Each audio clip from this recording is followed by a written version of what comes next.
embrace that. And so, in fact, most of history, and I think it's important in the church to study history, to learn history. It's just not about knowing about what happened in the past and some facts and so forth, but their experiences are good, teachable, learning experiences. We can learn much from both the triumphs and the tragedies, the mistakes that they made, the good things that they did. Human experience is great, and particularly when it relates to the church, where we came from and where we are now, and it may help to fill in the gaps. And if you've ever watched some of these news programs where they try to interview people on the street, oftentimes they'll ask them some very simple questions like, who's the vice president of the United States? And it's amazing some of the answers they give. Or they'll show some pictures of some people that are prominent like that you probably should know. They can't get those folks that are perhaps part of the government or even historical figures. But if you pull out some of the pictures of pop culture people, they know that, and they know who's got the most popular song and whatnot.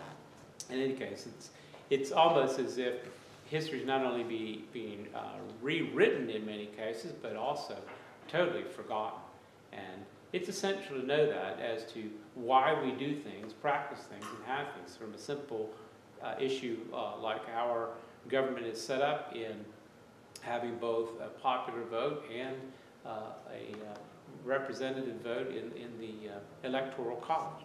It's a brilliant system. I'm not into teaching that at the moment, but it seems based on what some folks are saying in news reports today, as almost as if they have no idea why it was structured that way and what benefits it might be.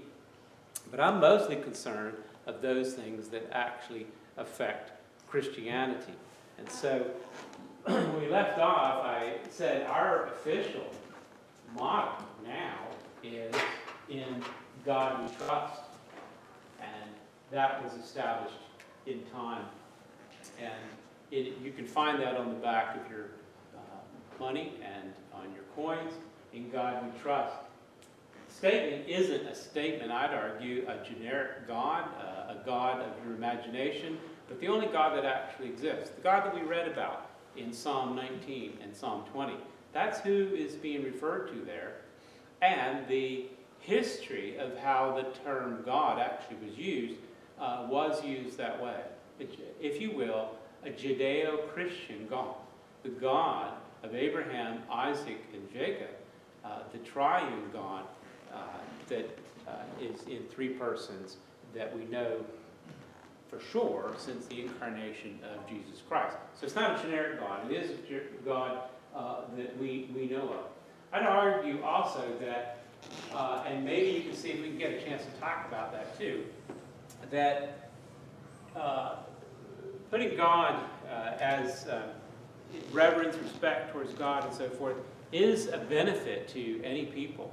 And in that sense, the Proverbs, righteousness exalts a nation. And the founders of our nation thought that too. They thought they had a special, you can read about it in some of the things that they wrote, and some of those things that are then quoted after them and now recorded in stone in our monuments. But they mentioned some things that would indicate that they thought they were in a special providence, that God had given them a special privilege to create a nation, and to do so, to create a nation, one nation, what? One nation, somebody help me? Well, we'll just go with under God.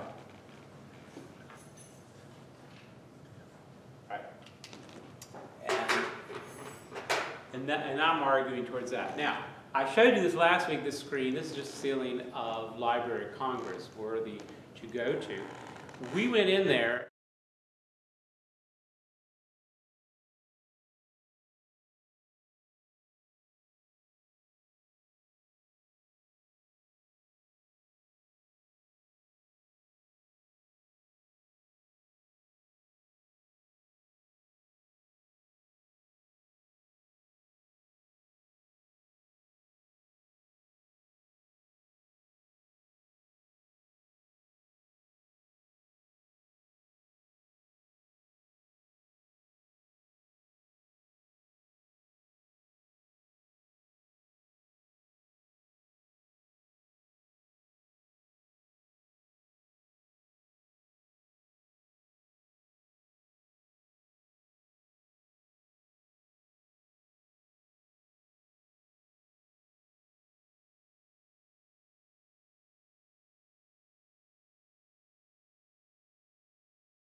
such as this: "The light shineth in darkness, and the darkness comprehended it not." From one of my favorite sections in John, isn't it? It's grained in there, John 1:5. Here's another one: "Wisdom is the principal thing, therefore get wisdom, and with all thy getting, get understanding." I think I did find and take a picture of that. I think that's this next one, maybe. Is it? The left? Yeah, wisdom is the principal.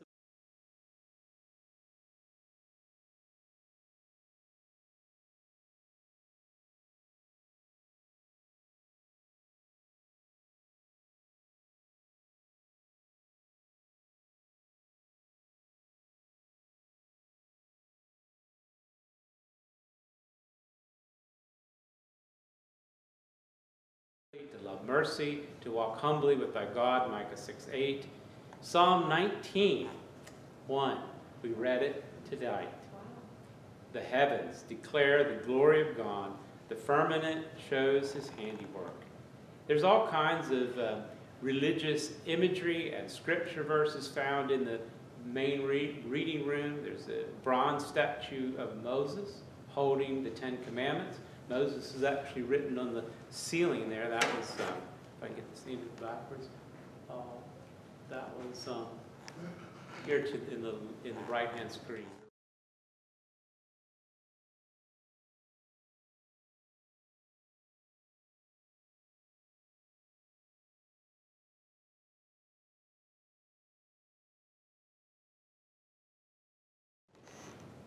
Move on here. I think I already talked about the briefly last time.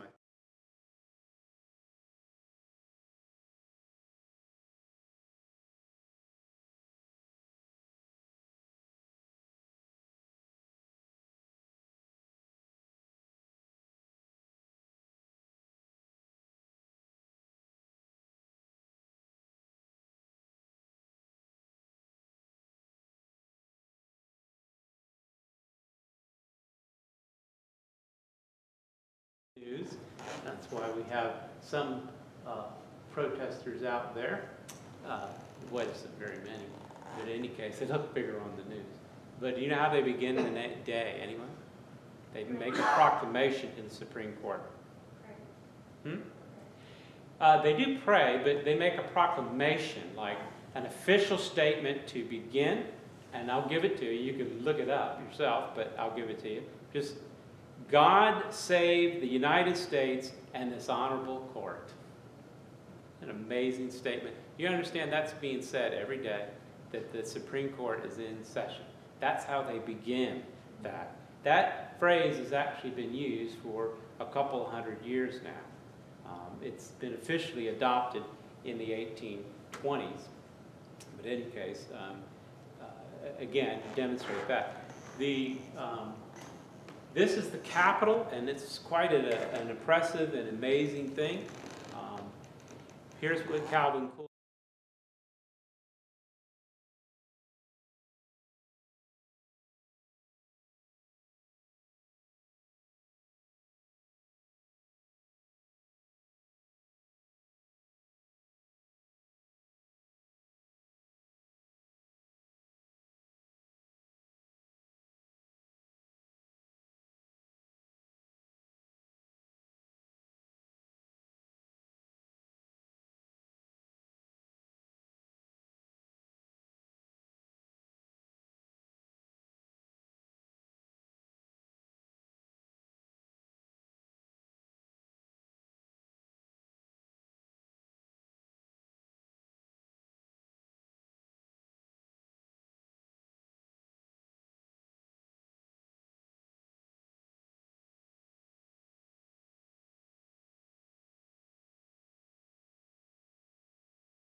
Both chambers of Congress, right over the main table. Occasionally, you might be able to see it when they're on TV or State of the Union, or if you watch PBS. If you do, you might see my family on there occasionally, walking behind the Supreme Court. That's another discussion for another day. You can ask John or Caroline about that.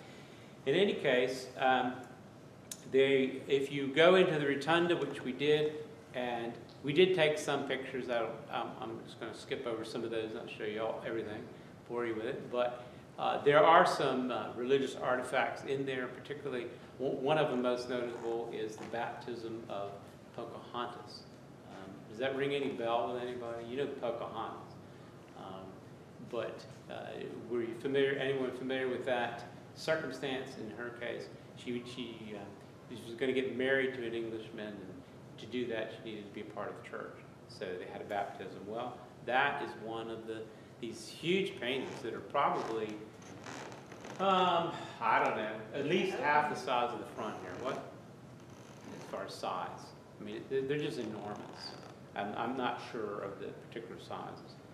In any case, that was a significant part. The at the Senate entrance, there's these words in Latin, and I might have my kids pronounce this for me.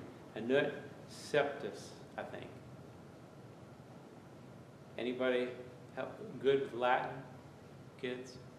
No. Maybe pronunciation. Please spell out what you just said. Annuitcoeptis. Anut captus or septus? I don't know. Not good on my Latin. What? It's Latin for I had the translation because I wrote it down. Because I can't pronounce it, I can't claim that I know it that well. But anyway, I do know what the translation is. God has favored our undertaking. And you'll see that in a number of places throughout. In fact, if you do see Latin words, if you happen to visit, you might want to take a picture with your camera and hang on to it and then go look it up later, because it always has a significant statement, and oftentimes, if not always, I'm not sure always, but in any case, it will have a meaning such as that. Both the House and the Senate open, of course, with the Pledge of Allegiance, which the Pledge of Allegiance has a statement in it. They repeat, nobody's kneeling, as one nation under God. In addition, they don't begin an open session without actually praying. And they have a chaplain who prays for them, and that happens every time both sessions begin. This next thing was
that's carved in there. He has, for example, we are highly resolved that this nation under God shall not perish from the earth. Be the mindset of some of the early leaders is the Almighty has his own purposes.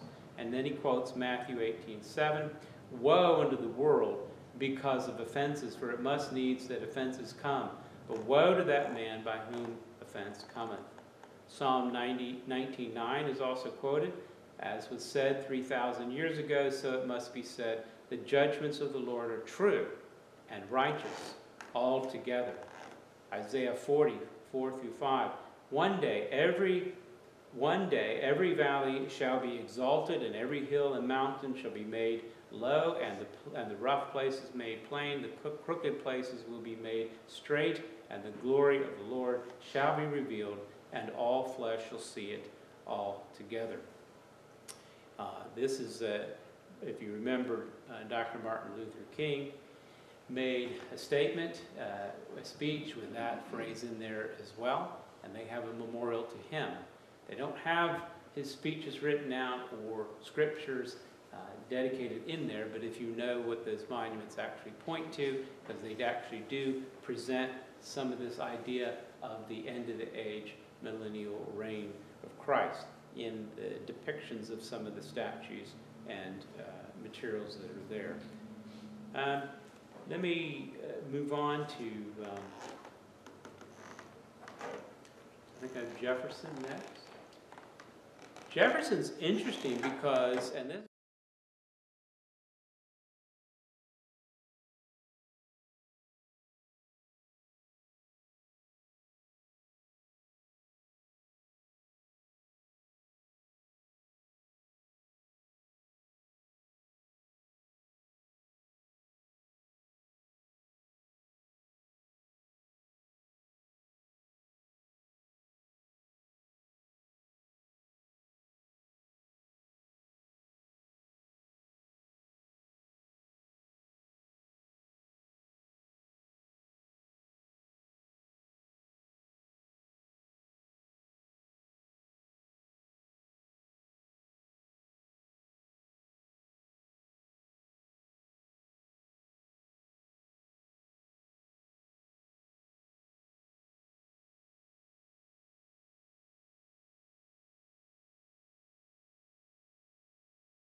on the panel one, you're going to see from the Declaration of Independence. We hold these truths self-evident, that all men are created equal and that they are endowed by their Creator with certain unalienable rights. Among these are life, liberty, and the pursuit of happiness. You see, that's a distinctive, right, that we know in our country, and that phrase is stated in stone in his memorial. This is a distinctively different idea because it is God who grants rights. It's God who grants life and liberty. The situation from which they came, England, and really any other culture that day, thought it was the king who granted rights and liberty. And you can kind of get an idea that historically, looking in the Bible, where it talks about, one of the phrases to kings would be, "O king, live forever," right? It's because the king is the one who's granting those privileges and rights. Well, this is uniquely different than to look to God and say that indeed it is God who grants that rights. Panel 2 is an excerpt from the bill establishing religious freedom. It reads, in part, "Almighty God hath created the mind free." Again, he's referencing God. "All attempts to influence by temporal punishments or burdens are a departure from the plan of the holy author of our religion. No man shall be compelled to frequent, support any religious worship ministry or otherwise suffer on account of his religious opinions or belief, but all men shall be free to profess and by argument to maintain their opinions in matters of religion. I know of but one code of morality where men, whether acting singly or collectively, and finally you will see that. All right. He goes on to talk about, in the panel 3, about liberties that are a gift of God. I want to pause here to create a bit of a discussion, and particularly with Jefferson, who is famous for making the phrase about this wall of separation.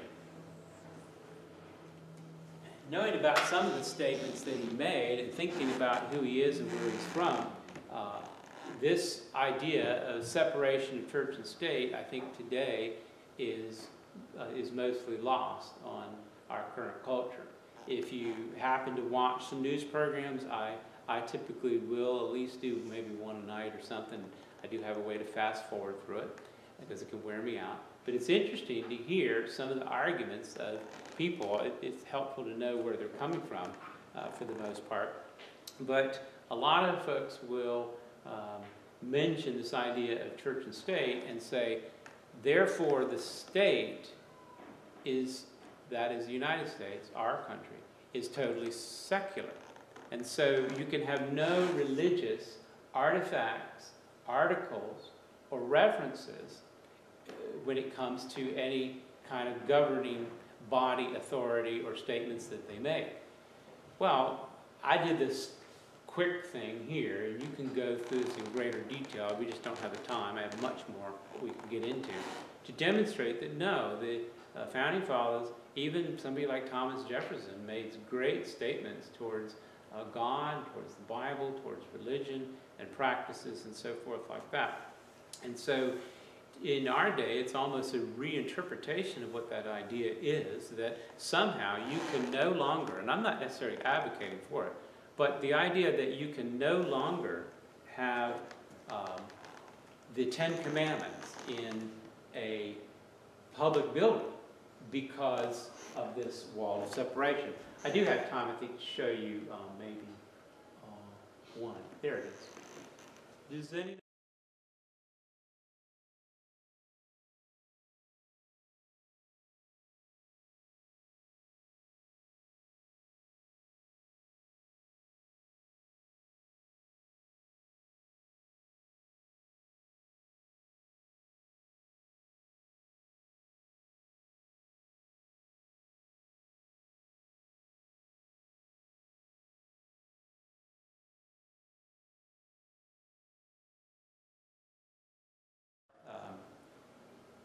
the documents of our country? It's the repository for some of the most important documents, the Constitution and the Bill of Rights. And you can go in there and actually look at it. Look at those original documents that have it in there. They're under glass in a great vault area, but you can actually go in there and you'll be as close as right this to the very original documents. This is quite impressive. But as you walk in there, that's what you can see on the floor.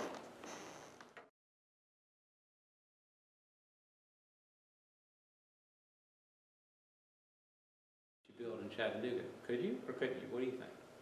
I'm not advocating that you should or shouldn't. Get me? I'm not saying we should or shouldn't put it in there, but the question is, here it is in our National Archive building. But you know they're not going to put, they built a brand new school in town. It's not going in there on the floor. Why not? What's happened? Are we right to put it in? Are they wrong to put it? Should that be dug up out of the National Archive? Do you think it will? What do you think? We've got a few minutes. I think if they thought they could, they would. I think Holmes booby trap. Could be. I'll tell you what, you wouldn't want to, you don't want to get too close to those original documents. They do have guards actually even standing there. There's no way you can touch it the way they make it and all that. But they actually have guards in the room and then other people in the front part, so they take all this very seriously. And you have to go through great security to get into any government building nowadays. Why can't an artifact like that, a reference to the Old Covenant, be posted? Were they wrong then? Are we wrong today? What's your thought?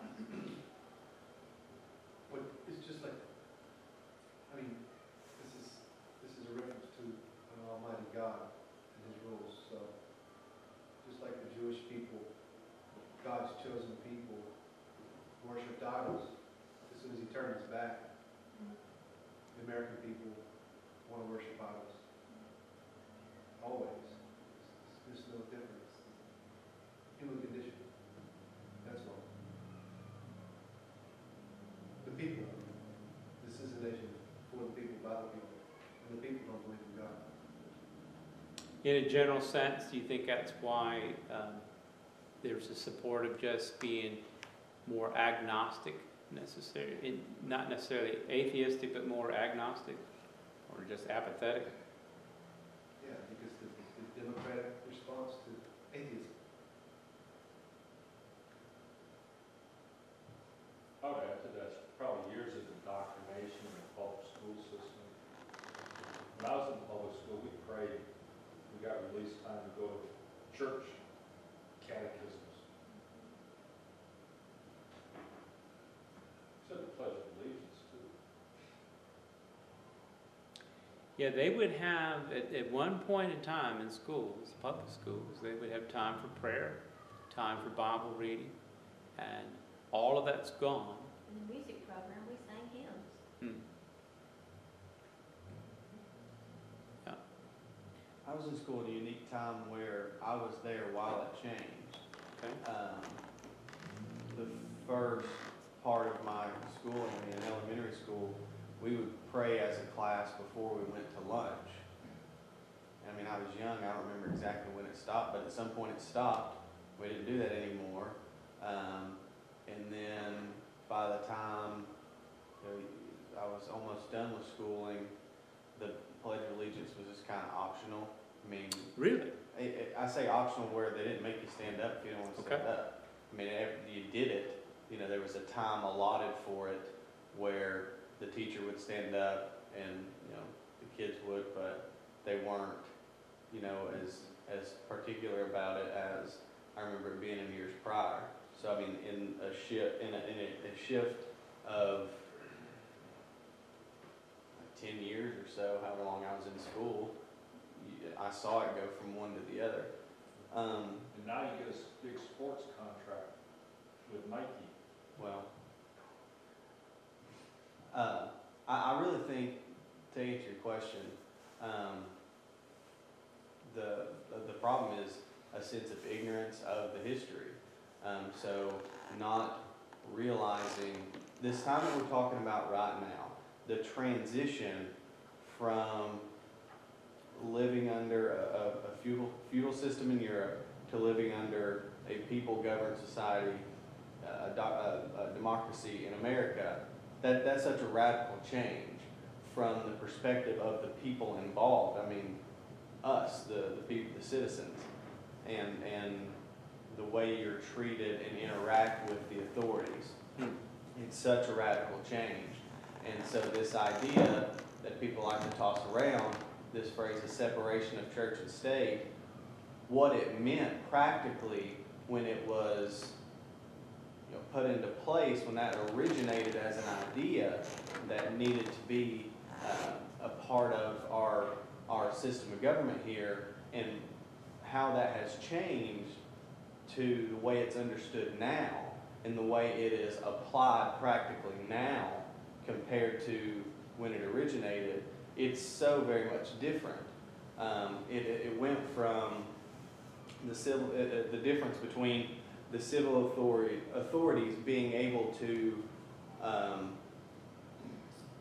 apply whatever their belief, their state belief system was, and have laws constructed that enforced those beliefs, to now you can't even have any reference to any specific religion even symbolized in a state building. Those aren't the same subjects. That's not the same discussion. You're using the same phrase, but it's not the same issue that it was then and it is now. Yeah, I agree, and you have to understand where that idea originated, and to who used it, and what did he mean by it. In other words, it's just like how we would read the Bible. You have to interpret it in its context. What did the author intend to mean by what he said? And so this was a long time ago. And so if you take whatever words are being said and you remove them from the historical context in which they're given, then, and you import some meaning, it could be true or it could be totally false. But the way to know it is, what did the author tend to say? Did you have some, Julie? That's just the fact of ignorance, as in it's just people denying history. And just like you say, you know, you get a new phone, the old phone is obsolete, or you get a new computer, the new computer, the old one's obsolete. It's this mindset of history is obsolete because we have something new, a new change. I mean, that was, you know, I think Obama's big thing is change is coming. And people don't necessarily come into current life based upon, oh, we had it that way, that's how we founded this. They don't look at foundation stones, they don't look at foundation, they go with what works. Well, this works today, that, you know, and so there's no, you can teach the real history of America in public schools today. You could teach this, I think, word for word, and the willfulness of man and the sinful state of our country. I think we would still, as a nation, go, all right, so that was the history. Well, I just don't think it works today. You do me, you do you, I do me. We're gonna, you know, I just think it's just reached an obsolete state. Yeah, we had two more, yeah. Back first, and It's also interesting that that phrase is not part of the Constitution. It was in a letter that he wrote. right. That separation. But where did it come from? Do you remember Daryl's? This is where I thought was helpful leading up to this. Daryl did a lecture on, I think it was Daryl, on Roger Williams. Remember that?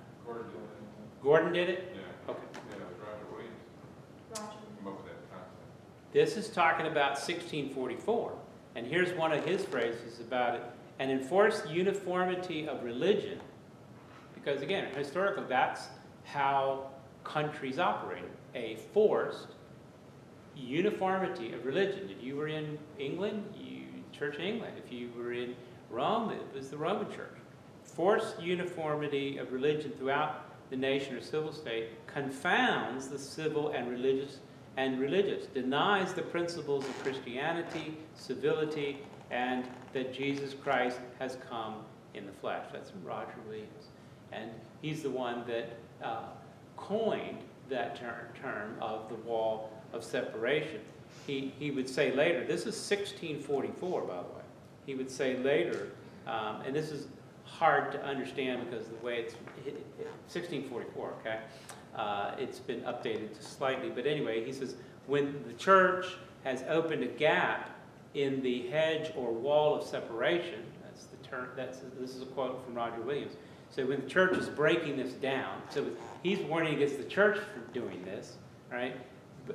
Between the garden of the church and the wilderness of the world, God hath ever broke down the wall itself and removed its candlestick, pointing to Revelation, right?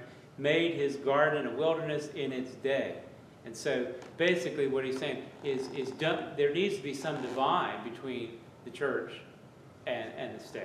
You know, otherwise, if they're just all one, there's no light there. There's no gospel there. And history has certainly proven it for those states that have run state religions. It's lacking the gospel. So that's where Jefferson gets it from in the first place, right? And then, so it's coming from a Puritan preacher who coins it. Pastor Wayne. Yes. Most historians would, well, first I'll say, I agree with what you just said.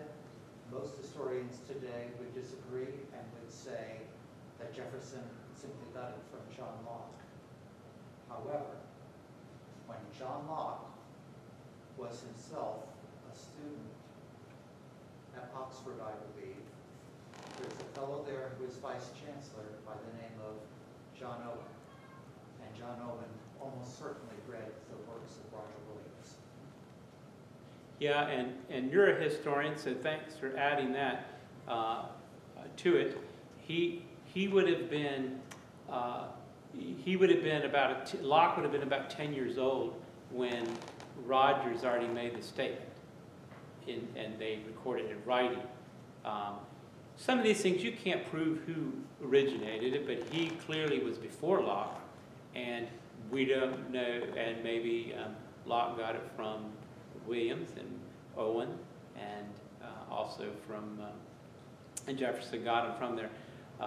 Yeah, my emphasis in that is that it's coming from the Christian church, from the Puritan ideal in the first place, and obviously they didn't think of the idea that there would be no religious expressions. It's just that they didn't want the state to infringe upon the church. That was their big point. In fact, Jefferson, in this capital, and I need to hurry up. I think I've got a capital. In the capital, early on, Jefferson attended church. Did you know they held church services there for a long time inside the Capitol? Because they didn't have any churches around, and they needed to go to church. You couldn't just hop on the interstate and go somewhere. So they held church service there for a long time. They held them in the Library of Congress. They held it in different various places. So, and Jefferson attended and was a part of it. So to have the idea of the guy who, wrote this, and some people even think came up with the idea, which we obviously proved it wasn't original with him, and that's fine. There's not much that's original. We're standing on the shoulders of other people, and so it's hard to identify precisely where it comes from. But in any case, the practices, he didn't practice the way we're currently practicing. So I've been given, and we're going to have to close, but I've been given ignorance as being one of the reasons for it. I think it's a great reason why, particularly among the church and godly kids. So teach your children. Teach them history. Show them history. If you get a chance to take a trip, and that I would advise when they're older and they can really understand what's going on, show them the scriptures in stone and the bronze plates, and there's many, many more before they get ripped out. It'll authenticate what you're telling them about it. And I think the other reason given was a pushing back of suppressing the truth, is what you were saying. Essentially, rebellion, suppressing the truth. Yeah, rebellious. And so how do we fix that problem? Jesus. Preach the gospel. Preach the gospel.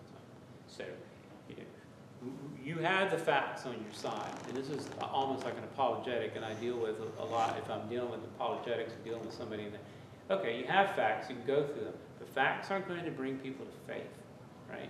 The facts are great to teach your children so that they know the facts, that what they believe is consistent with reality. It's consistent with the truth, and emphasize that and teach them that. But in the end, proclaim Christ. Call people to repentance, forgiveness of sins, and then their hearts and lives are changed. And that desire then to push back and suppress what is truth will be mitigated, because then they have a heart that wants to receive the truth, and it creates a distinctive area.